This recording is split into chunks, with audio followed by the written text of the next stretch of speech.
आज हम लोग क्या करेंगे कि आज हम लोग सॉल्व करेंगे 2024 अभी जो प्रीलिम्स हुआ है, इसमें ज्योग्राफी में जो क्वेश्चन पूछे गए थे, इन ज्योग्राफी के क्वेश्चन को थोड़ा डिटेल में देखेंगे कि हाँ, इन ज्योग्राफी के क्वेश्चन को आपने इसका ये सही है, बी सही है, इस तरह के क्वेश्चन तो कर लिए होंगे, बट डिटेल में कर लेंगे। तो जो लोग प्रीलिम्स दिए थे 16 वाला, वो लोग भी मिला लेंगे, और जो लोग 16 में इसको नहीं दिए थे, 24 में प्रीलिम्स, 25 में देना है, 26 में देना है, या 27 में देना है, ठीक है, वो लोग भी मिला लें, कम से कम देख लें कि किस तरह के क्वेश्चंस आते हैं और किस तरह से हमको अपनी पढ़ाई जारी रखनी है, ठीक है। तो उनके लिए भी बहुत बेनिफिशियल है। जो लोग दे चुके हैं वो लोग ऑलरेडी मिला चुके होंगे, बट थोड़ा डिटेल में देखना चाहें तो उसको देख सकते हैं, ठीक है। चलिए, तो हम लोग आज के क्वेश्चन पे आते हैं कि पहला क्वेश्चन क्या है हमारा आज का।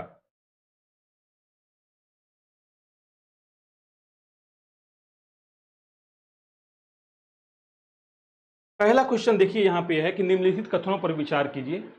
पहला कथन है, बृहत तारे वामन तारों की तुलना में अधिक समय तक अस्तित्व में बने रहते हैं। पहला क्वेश्चन ये स्टेटमेंट है। दूसरा, वामन तारों की तुलना में बृहत तारों में नाभिक अभिक्रियाओं की उच्चतर दर होती है। तो पहला जो स्टेटमेंट है ना, बृहत तारे वामन तारों, मतलब जो जायंट स्टार्स हैं वो ड्वार्फ स्टार की कंपैरिजन में अधिक समय तक एग्जिस्ट करते हैं, ठीक है। ये स्टेटमेंट फर्स्ट स्टेटमेंट है, ये कंप्लीटली रॉन्ग है, ठीक है। जो बृहद स्टार होते हैं वो ड्वार्फ स्टार की अपेक्षा कम एग्जिस्ट करते हैं टाइम तक, ठीक है। दूसरा कथन जो है, वामन तारों की तुलना में बृहद तारों में नाभिकीय अभिक्रियाओं की उच्चतर दर होती है, ये बात बिल्कुल सही है। तो सेकंड ऑप्शन सही है, बट फर्स्ट जो स्टेटमेंट है वो गलत है, तो इसलिए इसका ऑप्शन क्या हो जाएगा, डी हो जाएगा। अब देखिए, इस क्वेश्चन को बहुत से लोग फिजिक्स में जोड़ दे रहे हैं, बहुत से लोग ज्योग्राफी में भी है, यूनिवर्स, ठीक है, तो ज्योग्राफी में भी तो जोड़ा जा सकता है। तो यूनिवर्स जब ज्योग्राफी में अध्ययन करते ही हम लोग, तो क्यों नहीं इसको ज्योग्राफी में हम लोग ऐड कर लिया जाए। तो इस तरह से इस क्वेश्चन को देख लेते हैं, ठीक है। फिर इसके बाद आता है दूसरा क्वेश्चन। दूसरा क्वेश्चन क्या है, जलवाष्प के संदर्भ में निम्नलिखित में से कौन से कथन सही हैं। वाटर वेपर के बारे में कुछ स्टेटमेंट दिए गए हैं और इसमें से चूज करना है कि कौन से स्टेटमेंट सही हैं और कौन से स्टेटमेंट सही नहीं है वाटर वेपर के बारे में। पहला है, यह एक गैस है जिसकी मात्रा ऊंचाई के साथ घटती है। एकदम सही है, 100% करेक्ट है, क्योंकि हम लोगों ने पढ़ा हुआ है, एनसीईआरटी में भी पढ़ा हुआ है, बाकी जहां भी पढ़े होंगे तो इसमें आपको पता होगा कि जो वाटर वेपर मतलब जलवाष्प की मात्रा धरातल के सबसे जो पास होती है वहां सबसे अधिक होती है। जैसे जैसे ऊंचाई के साथ बढ़ते जाते हैं वैसे वैसे जलवाष्प की मात्रा कम होती जाती है। पहला स्टेटमेंट बिल्कुल सही है, ठीक है, कथन। दूसरा कथन क्या है इसमें, दूसरा कथन क्या है इसमें कि ध्रुवों पर इसका प्रतिशत अधिकतम होता है। ध्रुवों पर इसका प्रतिशत अधिकतम होता है, ये कथन गलत है। क्यों? क्योंकि भूमध्य रेखा के पास जलवाष्प की मात्रा सर्वाधिक होती है और भूमध्य रेखा से जैसे जैसे ध्रुवों की ओर बढ़ते जाते हैं वैसे वैसे जलवाष्प की मात्रा कम होती जाती है। और जलवाष्प की मात्रा होती कितनी है, ये 5 से लेकर 0% के आसपास होती है। 5% मतलब भूमध्य रेखा के आसपास और धरातल के सबसे पास। 0% कहां होती है, ये तो एकदम ऊपर हो गया। जैसे कि आप धरातल से जैसे ऊपर जाएंगे, पृथ्वी के धरातल से, तो लगभग 5 किलोमीटर की ऊंचाई पर जाएंगे तो ये 50% तक जलवाष्प की मात्रा इतना कंसंट्रेट रहती है। या बहुत ज़्यादा बढ़ेंगे तो आप 7-8 किलोमीटर तक जाएंगे तो यहीं मान लीजिए कि 99% तक वाटर वेपर कंसंट्रेट रहता है। मतलब धरातल के पास ही जलवाष्प की मात्रा सर्वाधिक होती है। और दूसरा कि अगर हम भूमध्य रेखा से जितनी दूर ध्रुवों की ओर बढ़ते जाएं, चाहे उत्तरी ध्रुव की ओर चाहे दक्षिणी ध्रुव की ओर, तो जलवाष्प की मात्रा उतनी ही कम होती जाती है, ठीक है। तो ये दूसरा स्टेटमेंट जो है, ये दूसरा स्टेटमेंट है, ये गलत है। ध्रुवों पर इसका प्रतिशत अधिकतम नहीं होता है, ठीक है। कहां पे होता है, भूमध्य रेखा पर इसका प्रतिशत अधिकतम होता है। पहला स्टेटमेंट है, यह एक गैस है जिसकी मात्रा ऊंचाई के साथ घटती जाती है, ये सही है, तो इसका ऑप्शन हो जाएगा ए, ठीक है। फिर हम लोग देखते हैं नेक्स्ट क्वेश्चन। नेक्स्ट क्वेश्चन में ये है,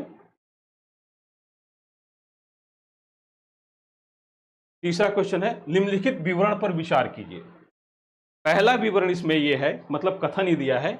पहला कथन इसमें यह है कि तापमानों की वार्षिक और दैनिक सीमा, जो टेम्परेचर रेंज है, मतलब दिन में सर्व न्यूनतम तापमान और दिन का अधिकतम तापमान, दोनों का अंतर है, वही क्या बोलते हैं, दैनिक टेम्परेचर रेंज बोलते हैं, मतलब डायurnal टेम्परेचर रेंज बोलते हैं। और एनुअल टेम्परेचर रेंज क्या होता है कि वर्ष में सबसे अधिकतम तापमान और वर्ष में सबसे न्यूनतम तापमान, दोनों का जो डिफरेंस होता है उसको बोलते हैं एनुअल टेम्परेचर रेंज। उसी के बारे में पूछ रहा है। तापमानों की वार्षिक और दैनिक सीमा मतलब रेंज निम्नतम है, मतलब दिन में भी तापमान बहुत अधिक हो रहा है और बहुत न्यून हो रहा है, उनके बीच में बहुत ज़्यादा डिफरेंस नहीं है।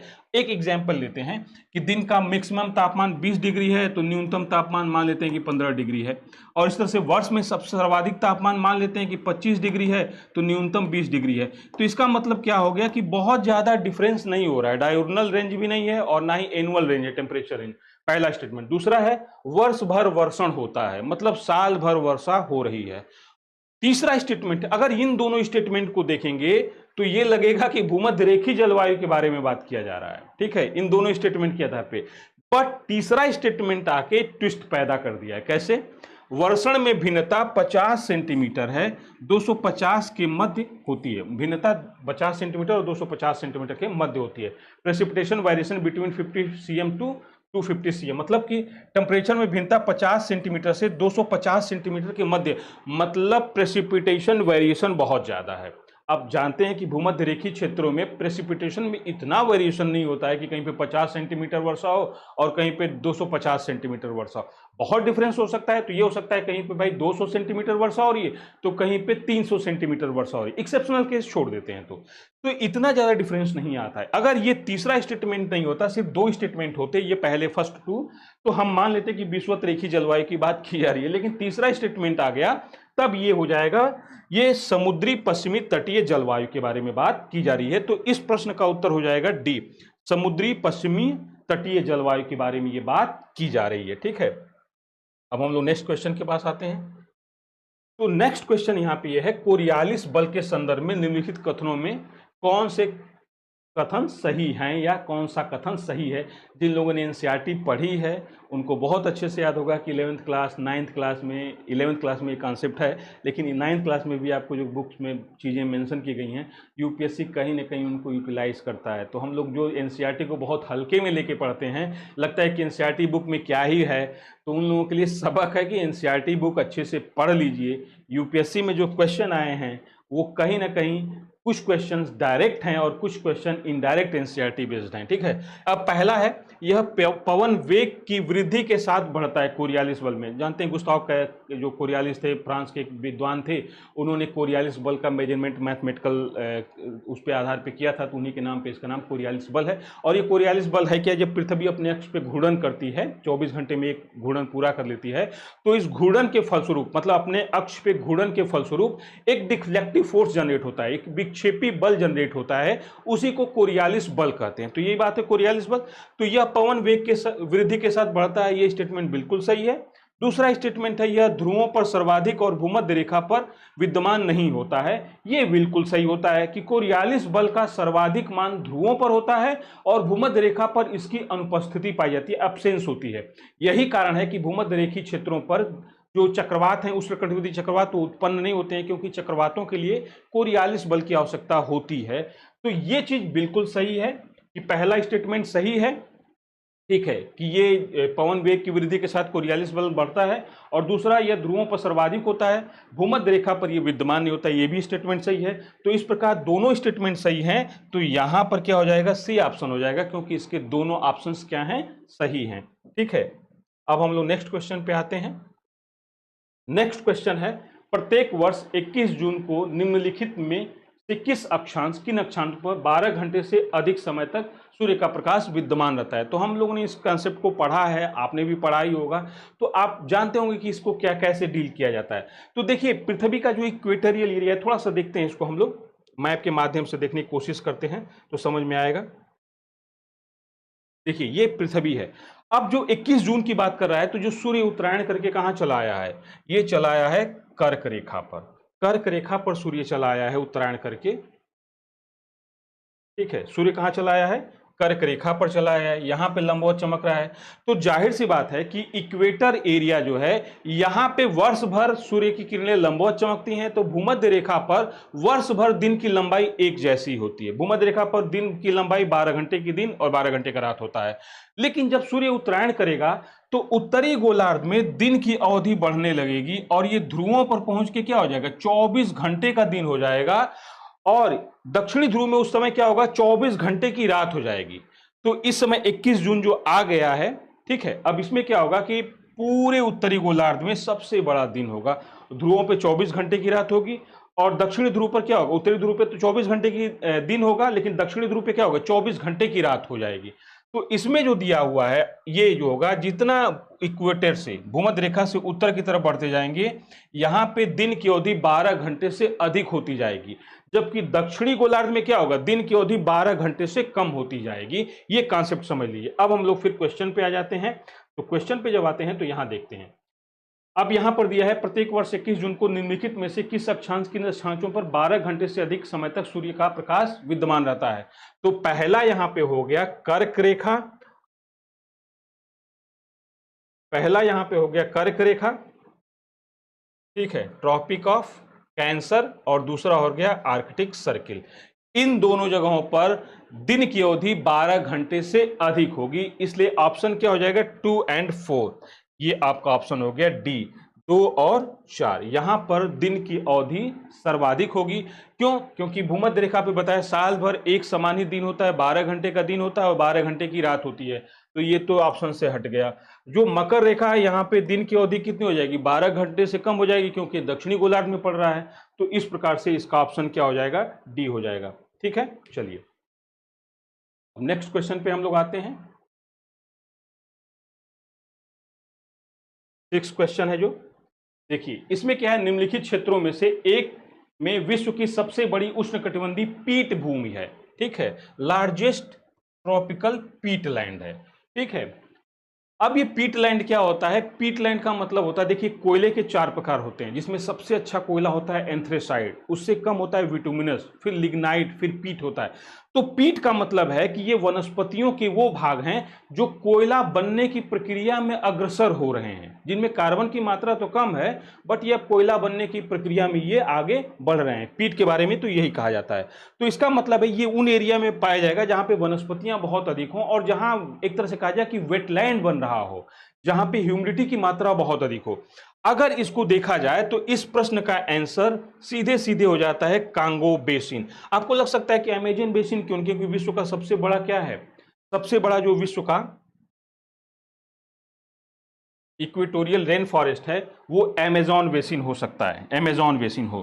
ठीक है, बट पीटलैंड का जो होता है वो सबसे ज्यादा इन क्षेत्रों में है, कांगो बेसिन में। हालांकि ये इधर जो एशिया का और ऑस्ट्रेलिया के ऊपर जो ये इक्वेटोरियल एरिया यहाँ भी है पीटलैंड, लेकिन सबसे बड़ा लार्जेस्ट एरिया पूछा है और कार्बन का सबसे ज्यादा अवशोषण करने के बारे में पूछा है, तो यहाँ पे इसका आंसर क्या हो जाएगा, ये कांगो बेसिन के रूप में इसका आंसर होगा। ठीक है, तो इस प्रश्न का उत्तर हो जाएगा कांगो बेसिन। और जो ये ऑप्शन दिया हुआ है यहाँ पे, जो ऑप्शन दिया हुआ है यहाँ पे, ठीक है,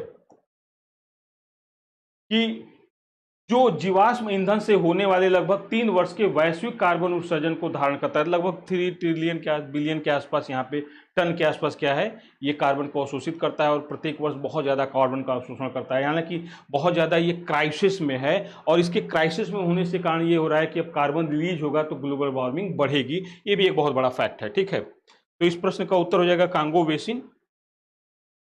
नेक्स्ट प्रश्न पे हम लोग आते हैं। अब यहाँ पे प्रश्न पूछा गया है, निम्नलिखित पौधों पर विचार कीजिए। जो एग्रीकल्चर पढ़ा होगा आपने तो उसमें ध्यान में दिया आया भी होगा कि ये कौन कौन से हैं। तो इसमें पूछा है उपयुक्त में से कितने मटर कुल के, मतलब ठीक है ये पी फैमिली मटर कुल से बिलोंग करते हैं। तो थोड़ा सा अगर आप पढ़े होंगे तो ये तीनों उसमें आ जाते हैं, मटर फैमिली में आ जाते हैं। जो 5 कैटेगरी है उसमें से 3 आ गई है, तो ये क्या हो जाएगा, सभी 3। तो इस प्रश्न का उत्तर हो जाएगा सभी 3। ये बिल्कुल फैक्चुअल है, इसमें कोई कॉन्सेप्ट नहीं है, इसको रटना ही रटना है, तो इसमें कोई इशू नहीं है। ठीक है, चलिए। और मटर कुल के पौधे कौन कौन से हैं, और ताल कुल के कौन से हैं, तिलहन कुल के कौन कौन से हैं, ये सब पढ़ना ही रटना ही है। ठीक है, चलिए अब अगला क्वेश्चन आता है, निम्नलिखित कथनों पर विचार कीजिए। पहला कथन है, पार्थिव विकिरण की तुलना में आगामी सौर विकिरण से वायुमंडल अधिक गर्म होता है। मतलब जो वायुमंडल के गर्म होने की प्रक्रिया है वो सूर्य से आने वाली डायरेक्ट किरणों के अपेक्षा से अधिक हो रही हैं, जबकि पार्थिव विकिरण से कम गर्म हो रहा है। ये स्टेटमेंट में दिया है पहला स्टेटमेंट, ये बिल्कुल गलत है। क्योंकि हम लोगों ने जब पढ़ा था पृथ्वी का उष्मा budget, heat budget of earth, तो उसमें हम लोगों ने देखा था कि जो सनलाइट आ रही है, इनकमिंग सोलर रेडिएशन है जिसको इंसोलेशन कहते हैं, इसमें से मात्र 14 यूनिट को ही डायरेक्ट हमारा वायुमंडल क्या करता है, अवशोषित कर पाता है, 14 यूनिट को। बाकी जो इसको 34 यूनिट अदर जो प्राप्त होती हैं, हीट की यूनिट जो होती हैं, इकाइयां होती हैं, वो पार्थिव विकिरण के माध्यम से, मतलब ये पृथ्वी से परावर्तित होकर वायुमंडल को प्राप्त होती हैं। और कुल जो होता है इसको कितनी यूनिट मिलती हैं? 48 यूनिट मिलती हैं।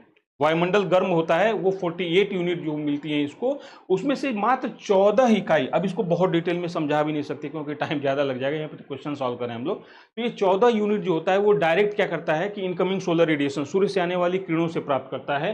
बाकी 34 यूनिट क्या करता है, ये पृथ्वी से विभिन्न माध्यमों से प्राप्त करता है, जिसमें कन्वेक्शन करेंटों के माध्यम से प्राप्त करता है, गुप्त ऊष्मा के माध्यम से प्राप्त करता है, टर्बुलेंस विक्षोभ के माध्यम से प्राप्त करता है, लिटेंट हीट के माध्यम से प्राप्त करता है।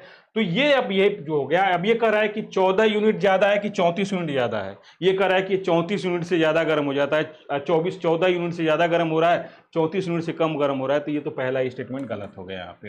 दूसरा है वायुमंडल में कार्बन डाइऑक्साइड और अन्य ग्रीन हाउस गैस से दीर्घ तरंग विकिरण के अच्छे अवशोषक हैं। बिल्कुल अवशोषक हैं, कार्बन डाइऑक्साइड है, नाइट्रोजन ऑक्साइड है, ठीक है, जलवाष्प, ये क्या है, ग्रीन हाउस गैसें जो हैं, ये जो पृथ्वी के परावर्तित होकर जा रहे हैं, ये दीर्घ तरंगी जो पृथ्वी से इंफ्रारेड हैं, इनको ज्यादा अवशोषित करते हैं। बिल्कुल सही बात है, ठीक है। तो इसमें पूछ रहा है कि कौन सा कथन सही है।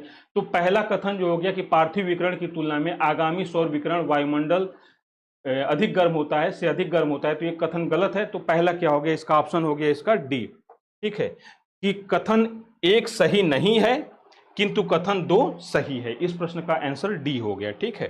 चलिए आगे हम लोग देखते हैं नेक्स्ट प्रश्न। अब इस प्रश्न का है, निम्नलिखित कथनों पर विचार कीजिए। भूमध्य रेखा पर क्षोभ मंडल की मोटाई ध्रुवों की तुलना में बहुत अधिक है। पहला कथन है, बिल्कुल सही है, क्योंकि भूमध्य रेखा पर जो पृथ्वी हमारी है, ये पृथ्वी है, तो भूमध्य रेखा पर क्षोभ मंडल की ऊंचाई 18 किलोमीटर है, जबकि ध्रुवों के पास इसकी ऊंचाई क्या है, लगभग 8 किलोमीटर के आसपास है। ध्रुवों के पास इसकी ऊंचाई कितनी है, 8 किलोमीटर है, जबकि भूमध्य रेखा पर इसकी ऊंचाई कितनी है, 18 किलोमीटर है। और इसकी क्षोभ मंडल की औसत ऊंचाई कितनी है, 12 से 14 किलोमीटर के मध्य पाई जाती है। तो ये है कि भूमध्य रेखा पर क्षोभ मंडल की मोटाई ध्रुवों की तुलना में बहुत अधिक है।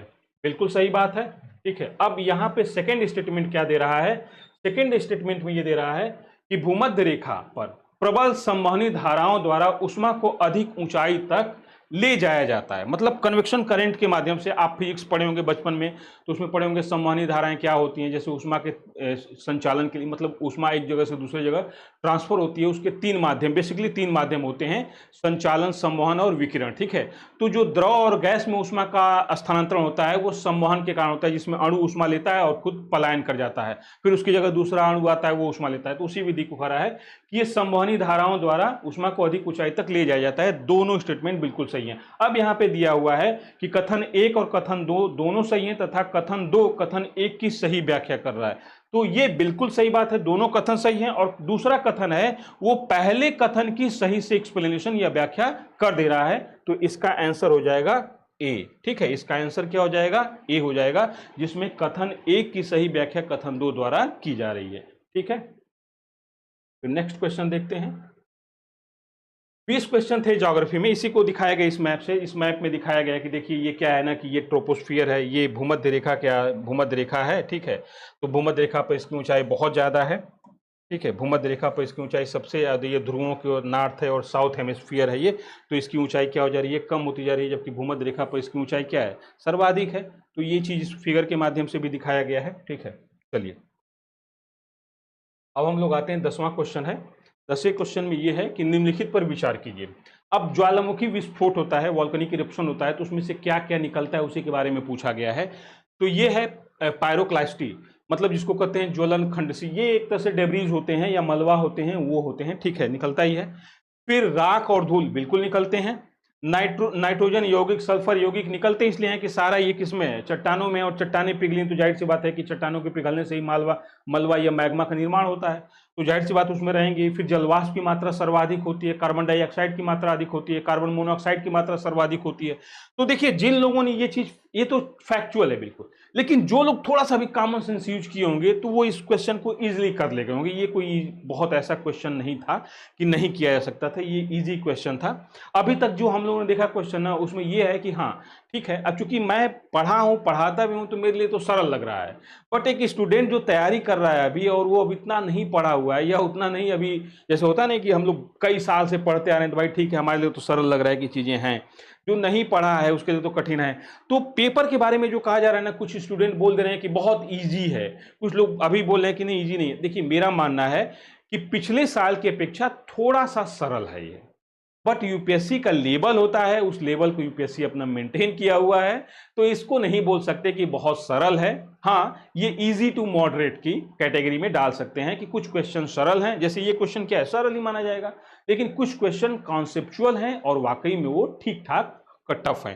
तो इसको देख लेते हैं, इसमें क्या हो जाएगा, इसमें सभी चार, इसमें सभी चार क्या हैं, निकलती ही कैसे हैं, तो ये क्वेश्चन का सॉल्व डी आंसर हो जाएगा कि सभी चार इसमें से हैं। फिर आते हैं अगला क्वेश्चन पे है। अगला क्वेश्चन है, जनवरी माह में समतापी रेखा मानचित्रों आइसोथर्मल मैप से प्राप्त कौन कौन से निष्कर्ष सही हैं। देखिए समताप रेखाएं महासागर के ऊपर उत्तर की ओर और महाद्वीप के ऊपर दक्षिण की ओर विचलित हो जाती हैं। समताप रेखाओं के बारे में कहा गया है।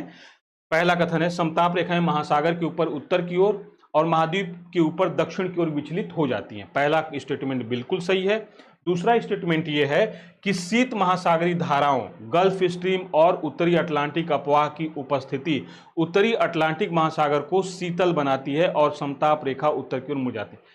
ये स्टेटमेंट में कुछ शब्द सही है, कुछ गलत है, कमीशन यही करता है, ठीक है।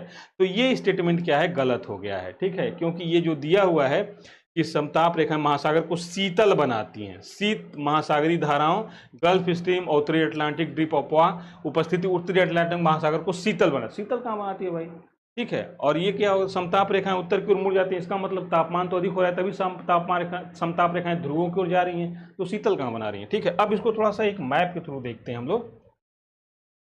चलिए यहाँ पे देखिए, अब ये देखिए वही जो पहला स्टेटमेंट है कि ये कह रहा है कि जनवरी महीने में, ये जनवरी महीने की समताप रेखाओं को ड्रॉ किया गया है। तो देखिए इसमें क्या है कि जैसे समुद्र पे देख रहे हैं, यहां से देखिए स्थलीय भाग से जैसे ही समताप रेखा आई, ये क्या हो गई, ये ध्रुवों की ओर मुड़ गई, ठीक है। और इधर क्या हो गया, दक्षिण ध्रुव में भी देखेंगे कि जैसे ही ये आई, ये समुद्र पे क्या हो गया, उत्तर की ओर मुड़ गई।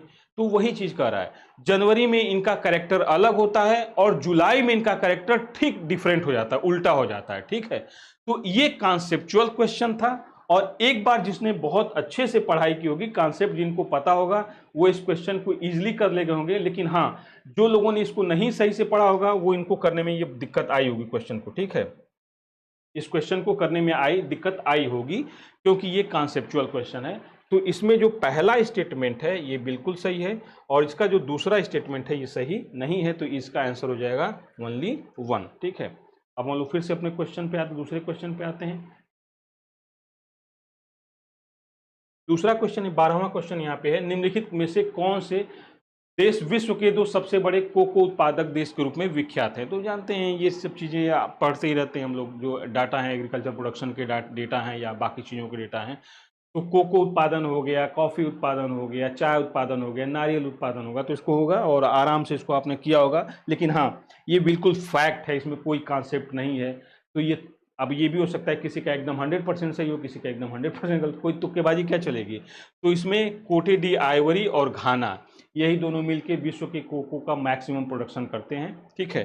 तो इसको थोड़ा सा देख लेते हैं कि कोटे डी आइवरी, जिसको आइवरी कोस्ट भी बोला जाता है, आइवरी क्या होता है, हाथी दांत को बोलते हैं, तो ये है, ठीक है। तो उसके नाम पे इसका पड़ गया, 2 देश हैं, तो यही इसका आंसर है। थोड़ा सा इसको देख लेते हैं कि ये मैप में कहाँ पे है कोको डी आइवरी और ये घाना।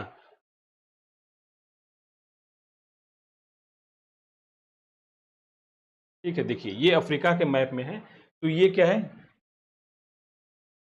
ये कोटे डी आइवरी है और ये घाना है, यही कोको के सबसे ज़्यादा उत्पादन करते हैं।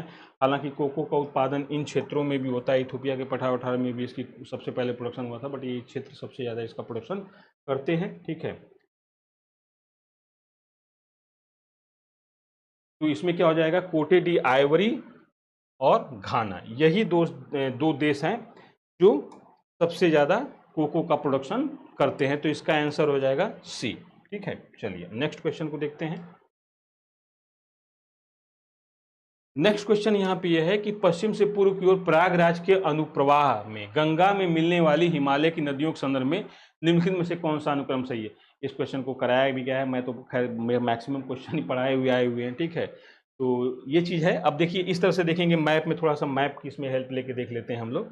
तो मैप में जब इसका हेल्प लेके देखेंगे तो यहाँ पे बहुत सही आपको दिख नहीं रहा होगा, थोड़ा ब्लर हो गया है, माई फॉल्ट।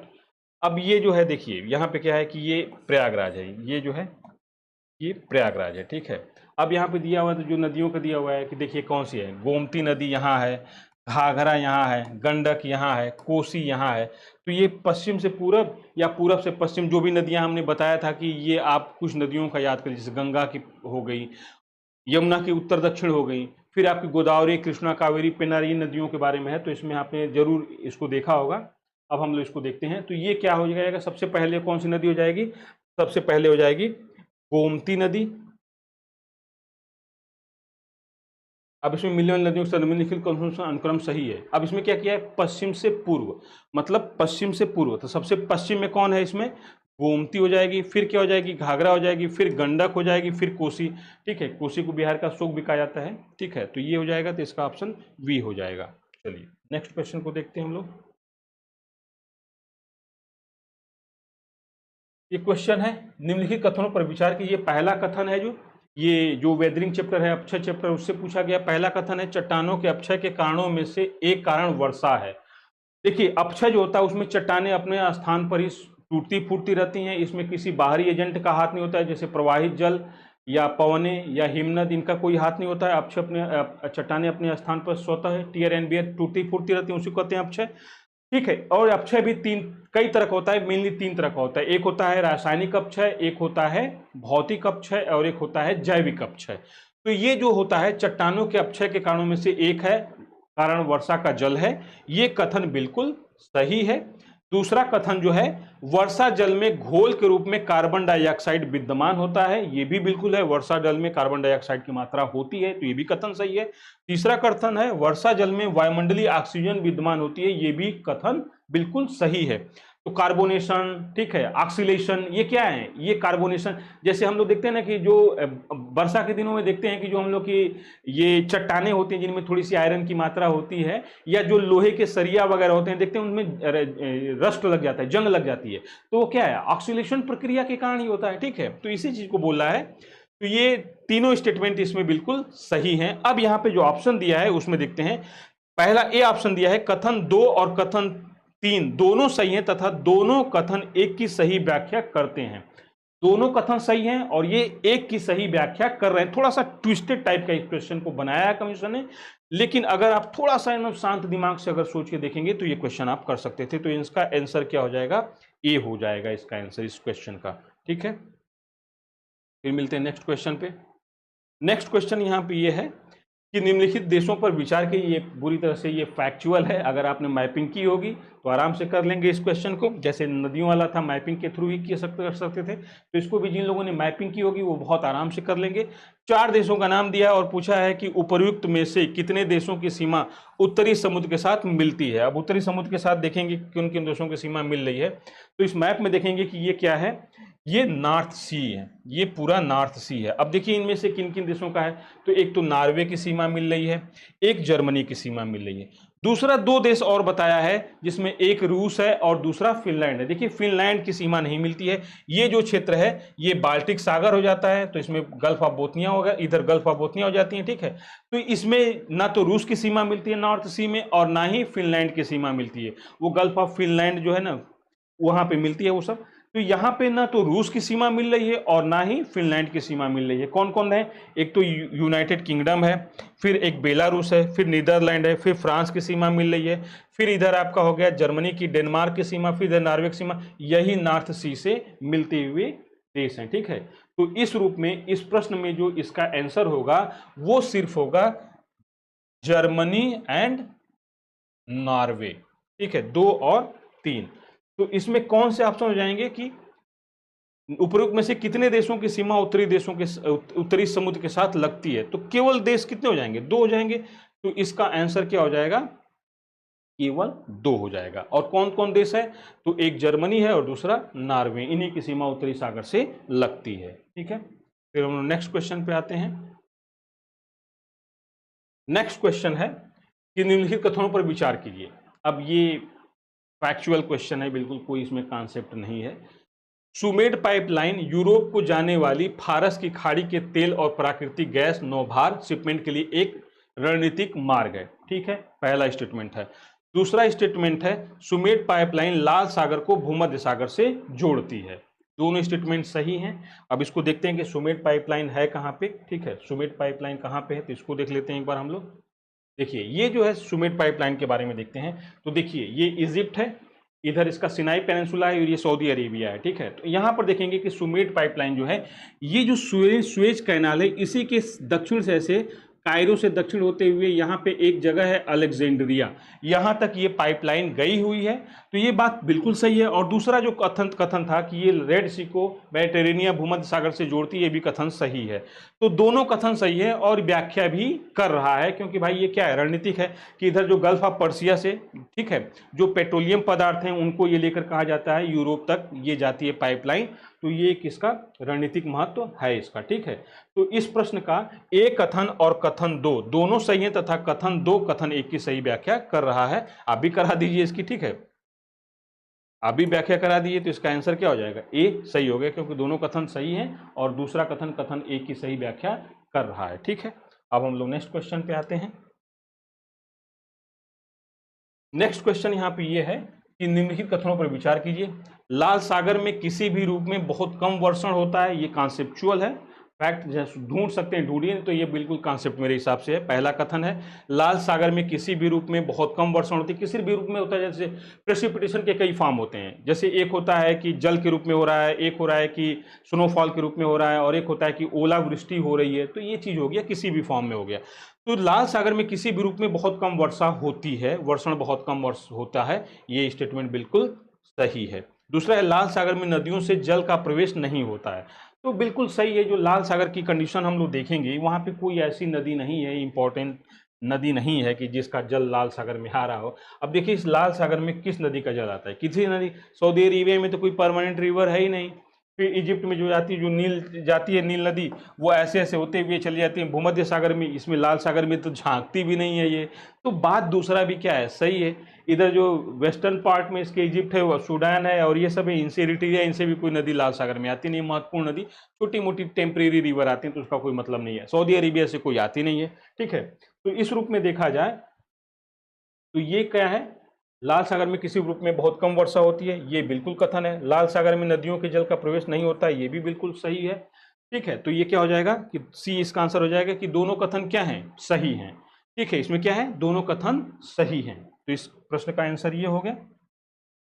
अगला प्रश्न है विश्व में किन्हीं 2 देशों के मध्य सबसे लंबी सीमा निम्नलिखित में से किनके मध्य है? तो देखिए ये फैक्ट है बिल्कुल, लेकिन मैप जब देखेंगे ना तो आपको इजीली याद हो गया होगा कौन से। भाई कनाडा और संयुक्त राज्य अमेरिका की जो सीमा है, यही इसका आंसर है। और कैसे है इसको देखते हैं जरा हम लोग। तो देखिए ये यूएस और कनाडा की जो सीमा है, अब देखिए यहाँ पे जो है ये 49 डिग्री क्या है, ये अक्षांश रेखा है। और इधर क्या है, ये देशांतर रेखा है। तो ये अलास्का को कनाडा से अलग करती है, फिर ये अलग करती है। तो ये सबसे जो ऑप्शन दिए हुए हैं उनमें सबसे बड़ी रेखा, जो सीमा रेखा 2 देशों के बीच में, वो क्या है, यूएस और कनाडा के बीच में। ठीक है, तो जो ऑप्शन दिया हुआ था उसमें इसका ऑप्शन क्या हो जाएगा, कनाडा और संयुक्त राज्य अमेरिका के मध्य जो सबसे बड़ी सीमा रेखा है। कनाडा और संयुक्त राज्य अमेरिका के मध्य सबसे बड़ी सीमा रेखा जो 8000 समथिंग किलोमीटर है। ठीक है, तो ये इसका आंसर ए हो जाएगा। फिर हम लोग आते हैं नेक्स्ट क्वेश्चन पे। अब यहाँ पर दिया हुआ है जो पेयरिंग करने के लिए होता था उसको नए सेगमेंट में, मतलब वही है कि शराब पुरानी है बट नए पैकेजिंग में है। तो पेयरिंग वाले क्वेश्चन को थोड़ा सा 3 पेयर करा दिया। पहले सिर्फ 2 जगह पेयर कराता था, अब 3 जगह पेयर करा दिया। तो एक इधर हो गया कि जलप्रपात वाटरफॉल, इधर हो गया कि क्षेत्र वो वाटरफॉल कहाँ स्थित है और ये किस नदी पर है।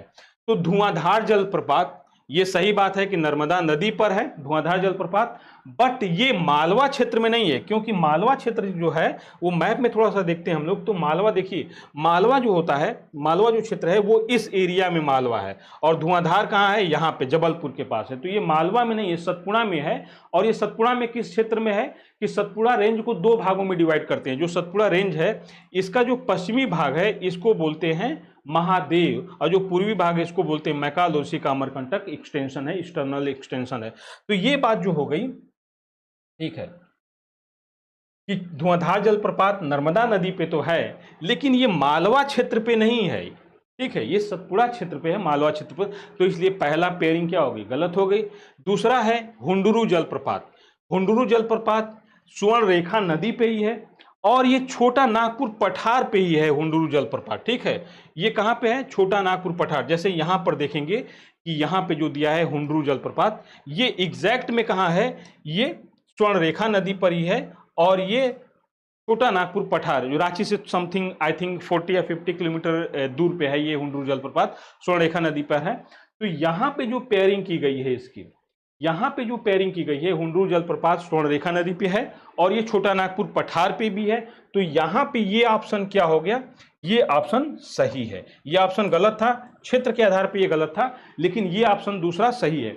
तीसरा को देखते हैं, गरसोप्पा जलप्रपात, ये पश्चिमी घाट में है, बिल्कुल सही बात है, लेकिन जो नदी है ये नेत्रवती नदी नहीं है, ये शरावती नदी है, जिसको जोग प्रपात भी कहते हैं, महात्मा गांधी जलप्रपात भी बोल देते हैं। शरावती नदी ये कहाँ पे है, जो मैंगलोर है उसी के पास में, यह केरल की सीमा से थोड़ी दूरी पे स्थित है।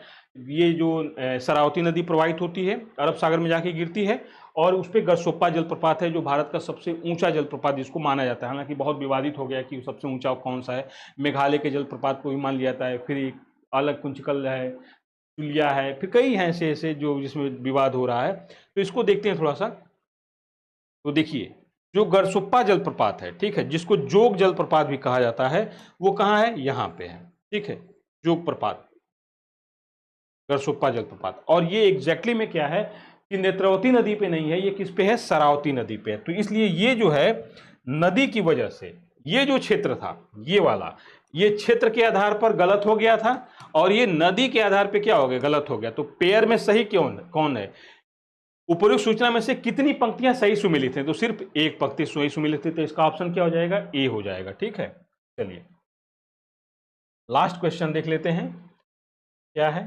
तो लास्ट क्वेश्चन ये है कि निम्नलिखित सूचना पर विचार कीजिए। पर्वत श्रृंखला दिया है और पर्वतों के प्रकार दिया है, क्षेत्र के आधार पे भी है, तो देखिए इसमें क्या है, इसको भी देखेंगे हम लोग। तो पहला जो स्टेटमेंट है वो मध्य एशिया, वासजेस और वलित पर्वत है। तो वासजेस पर्वत कहाँ पे है, तो थोड़ा सा इसको देख लेते हैं कि वासजेस पर्वत कहाँ पे है। तो देखेंगे वासजेस पर्वत कहाँ पे है। तो देखिए यहाँ पे क्या है ना कि फ्रांस और जर्मनी की सीमा पर यहाँ पे एक नदी प्रवाहित होती है जिसका नाम है राइन नदी। तो ये राइन भ्रंश घाटी है। तो राइन भ्रंश घाटी है, तो इसके वेस्ट में फ्रांस में एक पर्वत है जो भ्रंश पर्वत है, उसको बोलते हैं वासजेस। और इसके ईस्ट में जर्मनी में एक पर्वत है जिसको बोलते हैं भ्रंश पर्वत है, उसको बोलते हैं ब्लैक फॉरेस्ट पर्वत। वहीं से डेन्यूब नदी निकलती है जो पश्चिमी यूरोप की सबसे लंबी नदी है, कई देशों से होकर प्रवाहित होती है। तो ये जो वासजेस है ये एशिया में नहीं है, कहाँ पे है, ये यूरोप यानी कि फ्रांस में है, और ये क्या है, भ्रंश पर्वत है। तो इस हिसाब से देखा जाए तो जो यहाँ पे दिया है कि वासजेस पर्वत को इसमें दिखाया है ये मध्य एशिया में, तो ये क्षेत्र के आधार पे क्या हो गया, गलत हो गया। यूरोप में जो दिखाया है कि आल्प्स पर्वत, बिल्कुल सही है, यूरोप में ही आल्प्स पर्वत है। कहाँ पे है, तो देखिए यूरोप में क्या है कि आल्प्स पर्वत यहाँ पे है, ये फ्रांस, इटली स्विट्जरलैंड की सीमा पे, जर्मनी पे इस तरह से है आल्प्स पर्वत। और ये जैसे हिमालय नवीन वलित पर्वत है, वैसे ही ये यूरोप में एक नवीन वलित पर्वत है। ये बात सही है। अब इसमें क्या इस क्वेश्चन में क्या इसने दे दिया था यहाँ पे कि यूरोप में आल्प्स तो है लेकिन भ्रंश पर्वत नहीं है, ये भाई वलित पर्वत है। तो ये जो है क्षेत्र के आधार पे गलत हो गया, ये पर्वत की प्रवृत्ति के आधार पे, कैरेक्टर के आधार पे ये क्या हो गया, गलत हो गया। तो ये भी गलत हो गया। उत्तर अमेरिका अपलेशियन वलित पर्वत, ये बिल्कुल सही है। अपलेशिया जो पर्वत है ये हर्षिनियन काल में बना है, अब इस समय कि बहुत घर्षित पर्वत हो गया, कई बार इसका अपलिफ्टमेंट हुआ है, कई बार घर्षण हुआ है, ठीक है। तो ये बिल्कुल सही है ऑप्शन। दक्षिण अमेरिका इंडीज पर्वत है, विश्व का सबसे लंबा जो स्थल पर आधारित स्थित वलित पर्वत है, 702,000 किलोमीटर लंबाई इसकी है, तो ये भी सही है। तो कितने सूचना में से कितनी पंक्तियां सही सुमेलित हैं, तो केवल 2 सही सुमेलित हैं, तो इसका बी आंसर हो जाएगा। इसको थोड़ा सा देख लेते हैं हम लोग कि ये अपलेशियन कहाँ पे है। देखिए, तो अपलेशियन पर्वत श्रृंखला कहाँ है, ये यहाँ पे है, यूएस के ईस्टर्न पार्ट में ये अपलेशियन पर्वत है। ये भी प्राचीन वलित पर्वत है, हर्षिनियन काल में इसका निर्माण हुआ था, अब तो बहुत ज़्यादा घर्षित हो गया, अगेलनी और ये सब बाकी जो ये पर्वत श्रेणियाँ बची हुई हैं इसकी। और जो एंडीज पर्वत है ये यहाँ से शुरू होता है, western part of the southern America में, ठीक है, ये वेस्टर्न पार्ट। और ये क्या है, विश्व की सबसे लंबी वलित पर्वत श्रेणी है, या विश्व की सबसे लंबी पर्वत श्रेणी है। तो ये इस पूरे जो क्वेश्चन था, 20 क्वेश्चंस था ज्योग्राफी से, उसको हम लोगों ने सॉल्व कर लिया, ठीक है। आई होप आपको अच्छा लगा होगा। इसमें कितने फैक्चुअल थे, कितने कॉन्सेप्चुअल थे, लगभग लगभग मैंने बता दिया।